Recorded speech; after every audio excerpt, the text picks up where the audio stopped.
I want to bring in now Josh Skule. He's a former executive assistant director for intelligence at the FBI, and he's the CEO of Bowwave LLC, a national security firm. Thank you for being here with us today. This news, as we have mentioned, is in some ways not a surprise.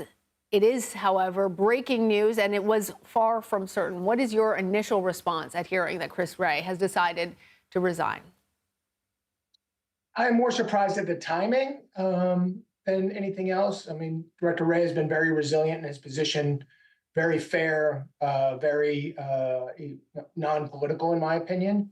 But it is not uncommon for presidential appointees to submit their resignation. So, Josh, now the question becomes something about Wray's legacy. As you said, in your experience, having worked at the FBI, you felt that he was very fair and non-political. However, as you just heard from Scott McFarlane, lawmakers and many of the American public don't feel like the FBI has been free from political influences. What do you think Wray's legacy will be? Basically what I just said. I think that he followed the rule of the law. He followed the ethos of the FBI, which is to uphold the Constitution and protect the American people. I think, unfortunately, in today's environment, both sides of the aisle, when there is charges against somebody that is in politics, waves a flag of political persecution. The stats I looked at not that long ago actually had more Democrats than Republicans charged under this administration. And let's keep in mind that the FBI does investigations. They do not bring charges. They cannot execute search warrants without seeing a judge. And so while there has been a lot of rhetoric and it seems to be vogue these days, it's really not palatable and it's not good for the safety of our country. And what then is your thoughts about Kash Patel taking over as head of the FBI? Well, I think he's going to have to answer a lot of hard questions during his confirmation hearing. He has made a lot of audacious statements, but I'm sure he is prepared to answer those in public. I'm wondering, Josh, if you could give us some sense, given your experience working there at the FBI, what this announcement today, what the changeover potentially to Patel will mean for the rest of the rank and file at the FBI. Do you expect to see more resignations ahead of Trump's next term? So I think there will be some media that makes something of people retiring from the FBI. Generally, the senior folks, it takes approximately 20 years to reach a very senior level, maybe a little bit more in the FBI. And some of those folks may be transitioning out during this time period as going into the private sector. And I think that some of that will be made of because of a new changeover in administration. I don't expect there to be a mass exodus from the FBI. The FBI has been around for over 100 years. It has gone through a lot of ups and downs and turmoil. And so I expect the people of the FBI, its executives, to carry the mission forward. And I think we'll see that going into this next administration. All right. Josh Skule, thank you. Thank you. I want to bring in now CBS News Chief Washington correspondent Major Garrett.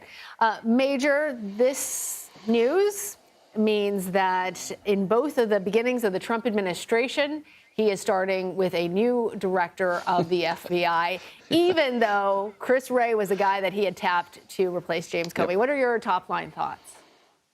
Well, first of all, the country, I think, should pause because Congress set up the 10-year term for the FBI director for a reason, to at least partially insulate the FBI and the person leading the FBI, whoever that might be, from the vicissitudes or the sways of partisan politics. And that's not what's happening here.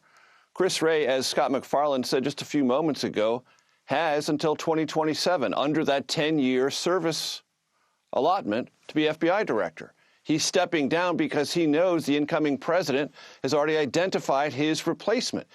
Chris Wray doesn't have to go.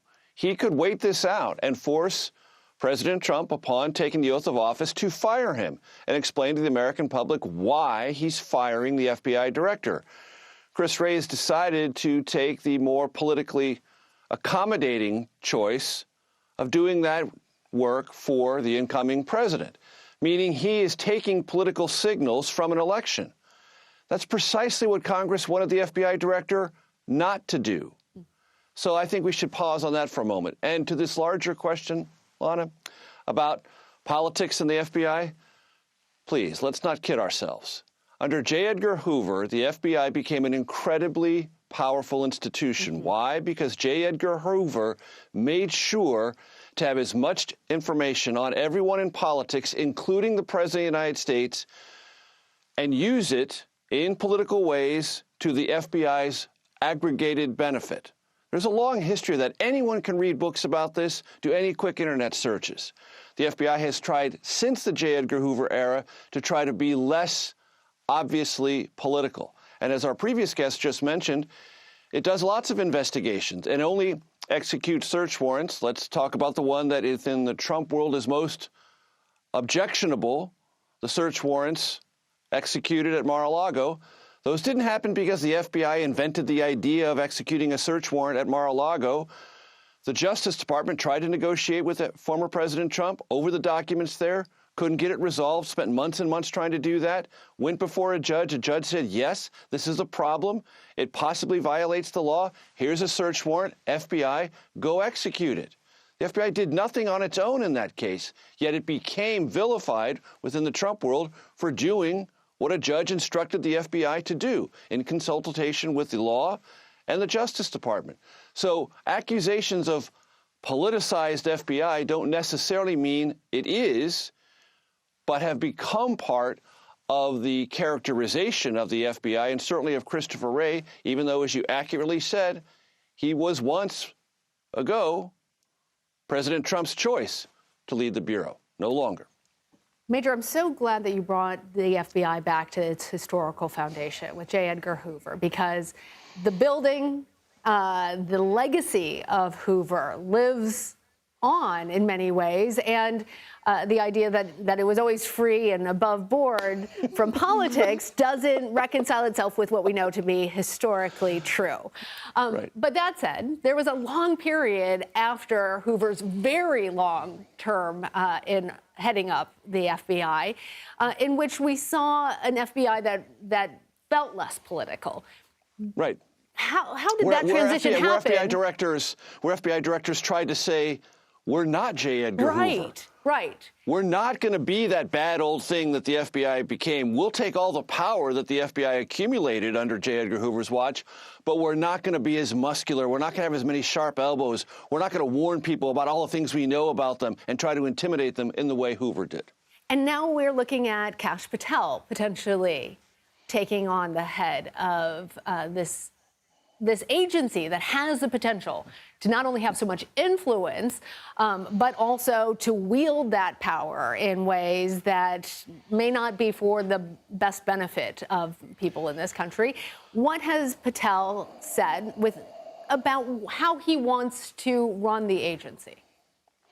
So Kash Patel has said that lots of people should be prosecuted, people who said things that were condemning of or highly critical of former President Trump. There's a very long list. You can look it up online. Members of Congress, former members of the military, some in the media, et cetera. He's going to be asked about that. He's going to have to answer as to whether or not, if he is confirmed to run the FBI, he would actually turn the FBI's vast power in that investigatory direction.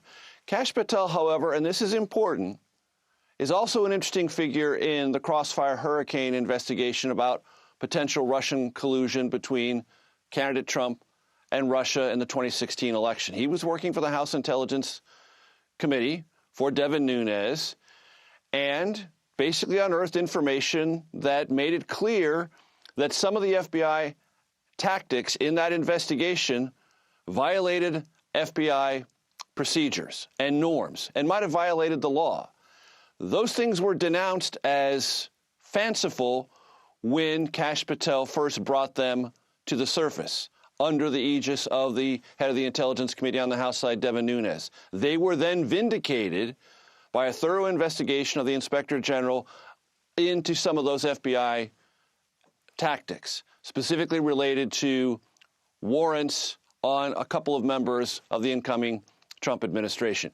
Kash Patel was vindicated, and I guarantee you during his confirmation hearing, when questions are brought up about what his intentions are or who might be prosecuted, he will defend himself in part by saying, Sometimes the FBI violates its own procedures, comes right up against two, or maybe crosses over legal barriers. I discovered that. I revealed that. I was denounced for that. I was criticized for it. So I know what it's like to be in this particular place. That will also be part of the confirmation conversation. How persuasive or unpersuasive it will be with Senate Democrats and Senate Republicans, that's for them to decide. But it will be part of that conversation. And that's part of what makes Patel such an interesting candidate for this job, because he has both said that if he becomes the director of the FBI, he would shut down the FBI headquarters and make it a museum to the deep state. I think that was his actual quote. Yep. And that he has criticized how political he believes the FBI has become. But then he's also made allusions to wanting to use the FBI's power to prosecute enemies of Donald Trump. Do we have a sense then of how he would move forward as FBI director? We don't. And that's what the confirmation process and all these meetings with senators is really going to be about. Because on the one hand, Kash Patel has identified a problem within the FBI on one investigation, and he blamed that on senior FBI leadership. Okay, you can replace senior FBI leadership. That doesn't mean you have to close down the whole building. That doesn't mean you have to move it to the middle of the country. That means you can remedy it by replacing people who violated FBI procedure and possibly the law, even though no prosecutions arose from that Inspector General investigation. You can also say the country ought to learn from those mistakes and not repeat them in a different partisan context when someone has the power to do so. If Kash Patel were to say things like that, I think his confirmation process would become smoother, not more difficult, but that's going to be up for him to discuss in open confirmation hearings for this job. All right. Major Garrett, thank you so much. Sure. So again, to summarize, the breaking news that we have at this moment is that the director of the FBI, Christopher Wray, who was appointed by then-President Donald Trump to serve a 10-year term, has decided that he will, in fact, resign early and not try to fight his way to continue to remain the director of the FBI after President-elect Trump has announced that he, in fact, intends to relieve him of duty. We know from what he has said that Christopher Wray will, quote, serve until the end of the current administration in January and then step down. We'll continue to monitor all of the different aspects of this breaking news, as well as many other headlines. We're going to take a short break now. Stay with us. I'm Lana Zak, and you're watching CBS News 24/7.